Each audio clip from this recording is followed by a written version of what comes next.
Words of wisdom.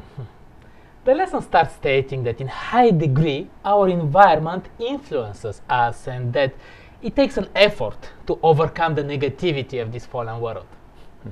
In essence, the lesson is about various practical truths expressed through Proverbs, and it should help us to open our mind and repair some of the damages. So, where do we start? There is inequality in this world between people, period. And equality is a global but also an internal problem. Constantly we feel the pressure of being stronger or weaker, richer or poorer. The differences between us people can drive us two different ways. The first one, we can strive to dominate those around us.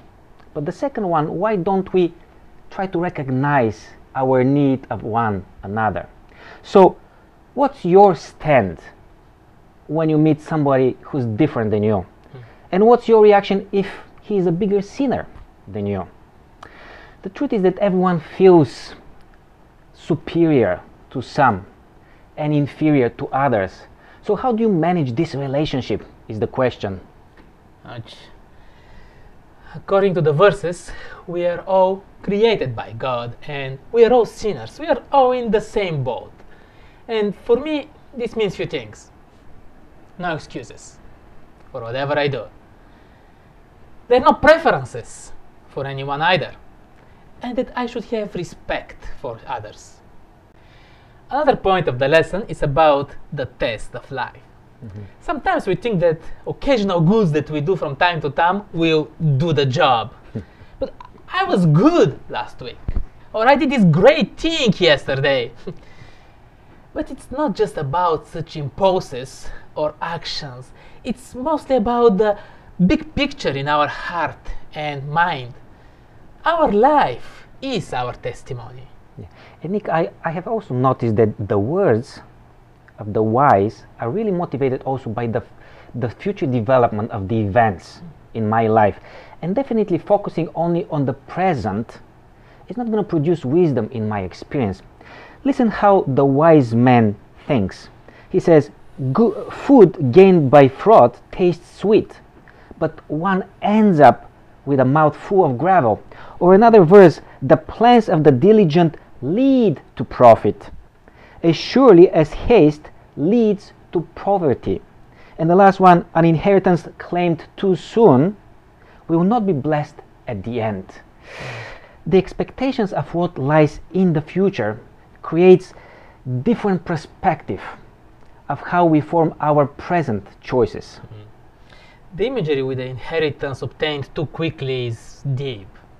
We all can benefit from some material help. We all like the inheritance of the new kingdom. What are the things that you are looking for the most? But is it possible that by that we actually curse our parents, as Proverbs suggests? Is it possible that with our waiting for the Lord, we actually curse Him? How about the relationship that we have with our parents, that we are going to leave as the inheritance?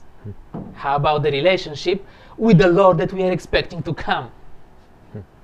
Proverbs goes on and says, pity the poor, or helping the poor is like lending to the Lord.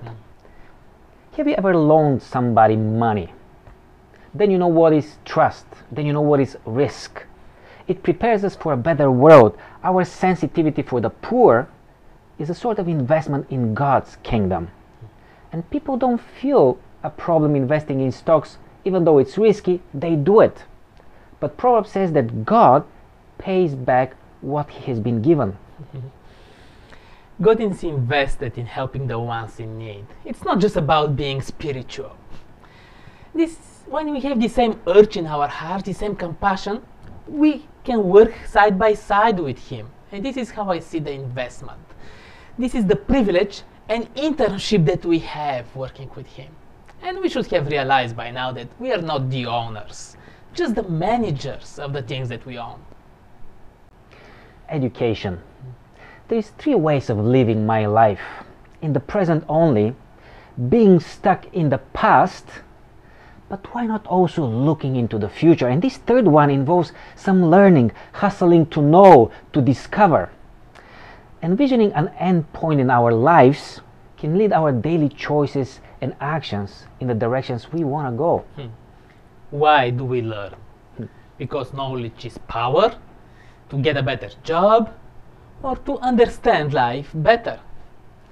The author comments on three nuances. He looked at education as building up, as dedicating, and as sowing. Think about it. At the end, I see in this lesson one theme that goes through Proverbs: to be occupied more with what lies in the future, not the present only. Our life experience through our environment may make us believe that we are doomed or privileged by the circumstances where we were born. It can shape the priorities and our focus on the prizes and possessions.